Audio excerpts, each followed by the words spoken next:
Bienvenidos una vez más a Ella Soy. La situación carcelaria de las mujeres colombianas es preocupante.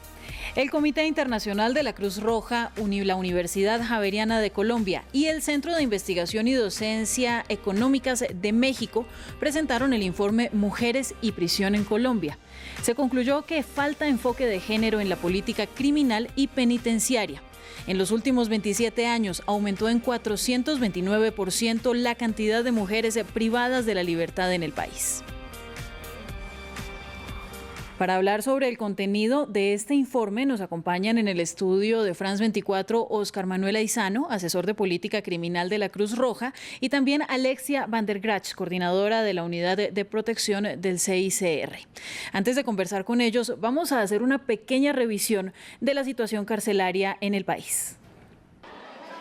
En 27 años, la población carcelaria femenina ha aumentado un 429% en Colombia, una cifra de presas que no necesariamente beneficia al sistema judicial.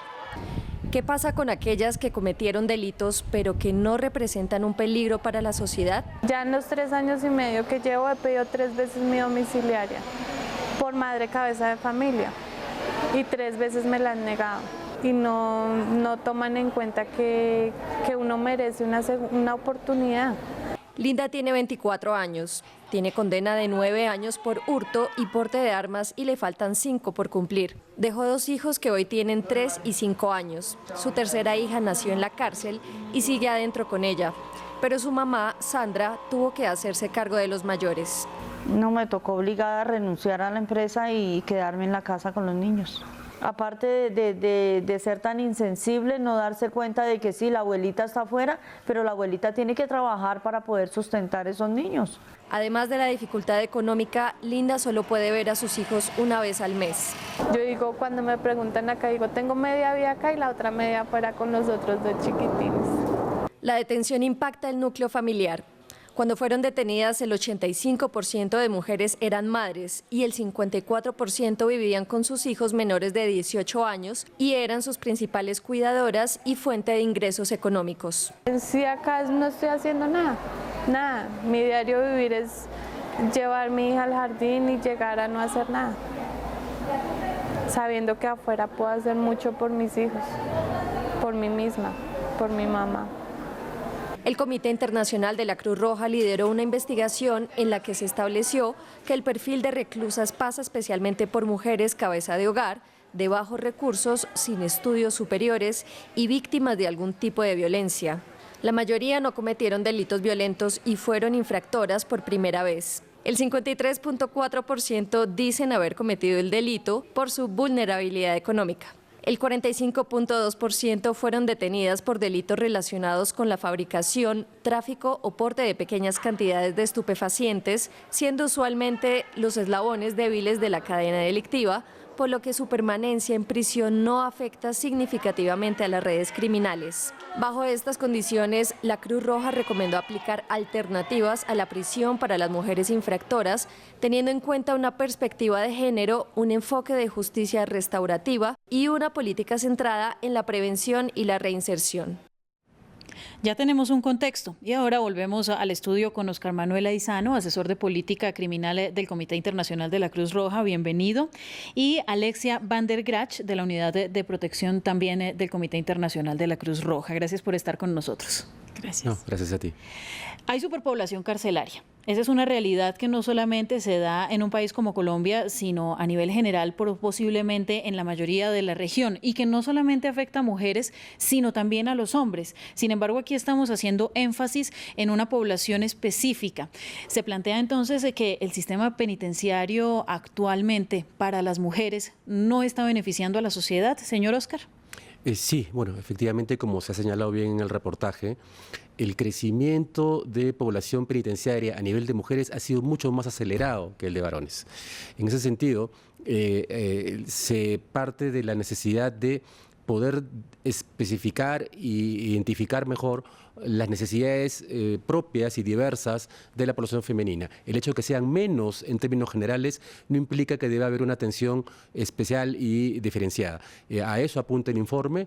La idea es identificar esas necesidades porque hay aspectos cualitativamente distintos a la población penitenciaria masculina. Claro, y es que según el informe que ustedes presentaron, fue 429% en 27 años el aumento de población femenina en las cárceles, contra un 300% de la masculina, muchísimo menor. Y por eso ustedes insisten en que este aumento tan grande merece que se dé un real enfoque de género dentro de las cárceles. ¿En qué consiste? Bueno, es decir, si miramos un poco el perfil de las mujeres detenidas, nos damos cuenta que la mayoría son madres cabeza de hogar, que tenían el cuidado de muchos de sus hijos. Y nos dimos cuenta que generalmente cuando son los hombres que están en la cárcel, los hijos se quedan con la mujer. Pero cuando son las mujeres que están en la cárcel, los hijos se van con los abuelos, están repartidos en varias familias, unos se van con el ICBF y eso tiene un impacto grave transgeneracional y que tiene un impacto sobre los estudios de los hijos que a veces tienen que dejar la escuela para trabajar, para cuidar a sus hermanos, etc. Entonces, una de las recomendaciones sería de tener políticas de género también en términos de política criminal. Y para tener esas políticas de género, Óscar, tendríamos que pensar en nuevas maneras de penalizar los delitos. Ya no nos está funcionando el que usted se roba algo o el que usted trafica con algo y tenemos que meterlo a la cárcel. Efectivamente, identificar estas situaciones en población vulnerable como la población femenina cuestiona la razón de ser de la privación de libertad. La privación de libertad debe ser la última ratio, como se dice en derecho penal. Es decir, tiene que ser la última instancia, la última medida. Sin embargo, la aplicación indiscriminada de la privación de libertad puede generar estos efectos negativos. Tenemos que pensar en formas más creativas. Una de las propuestas es aplicar la prisión domiciliaria, es decir, mantener el castigo, pero tenemos que buscar variar el sentido del castigo en el sentido que está previsto en la normativa internacional, que es un principio de reinserción. Uno separa a las personas, y específicamente a las mujeres, para que vuelvan a la sociedad con una conducta distinta, y disminuyendo las condiciones de vulnerabilidad social que las llevarán a cometer delito. Eso lamentablemente no se cumple. Bueno, Alexia, y no existe para las familias que quedan desamparadas ninguna clase de apoyo del Estado. Hay quienes dirían que no vale la pena o no debería apoyarse tras de que hay una persona que infringió la ley y se quejan porque los impuestos de la ciudadanía los está sosteniendo en la cárcel. Pues ahora, ¿qué hacer con las familias? ¿Cuál sería la propuesta desde el informe o cómo entraría el enfoque de género a tocar esa parte que no se ha revisado? Una de las recomendaciones es de pensar también, por ejemplo, en todo un trabajo de prevención del delito, y ahí es muy interesante, muy importante entender por qué las mujeres cometen delitos, cuáles pueden ser las medidas para prevenir el delito. También cuando hablamos de alternativas a la detención, se puede considerar todo el tema de la justicia restaurativa, y eso tiene un impacto importante para la persona que delicta, su familia, pero también la sociedad en su conjunto, y tiene un impacto positivo en términos sociales, en términos económicos. Es mucho más costo eficiente pensar alternativas de detención para personas que cometieron delitos que no tienen un impacto grave sobre la seguridad ciudadana, que no cometieron delitos violentos, etcétera. Bueno, ¿y cuál es el costo que estamos pagando actualmente socialmente en términos de tener a mujeres que no son consideradas peligrosas para la sociedad dentro de centros de reclusión y además en condiciones de hacinamiento? Sí, bueno, tienen un costo grave sobre la familia y como lo decía antes, el costo sobre sus hijos es muy importante porque notamos que eso tiene consecuencias de separación familiar, de estudios, impacto sobre unos hijos que empezaron a delinquir, a consumir drogas, etcétera. Entonces tiene un impacto grave.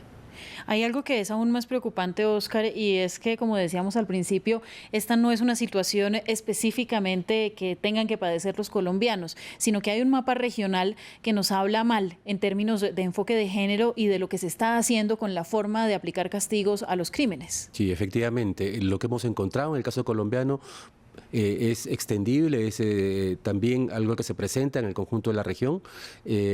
La población femenina se ve sobrecriminalizada, el perfil criminológico es muy parecido, es decir, mujeres que son, digamos, elementos periféricos a la comisión del delito, no cometen delitos violentos y que al final se convierten también en víctimas de una situación de vulnerabilidad social que se refleja en la vulnerabilidad dentro del sistema penitenciario al tener prisiones no previstas para ellas, sin servicios adecuados, sin servicios diferenciados.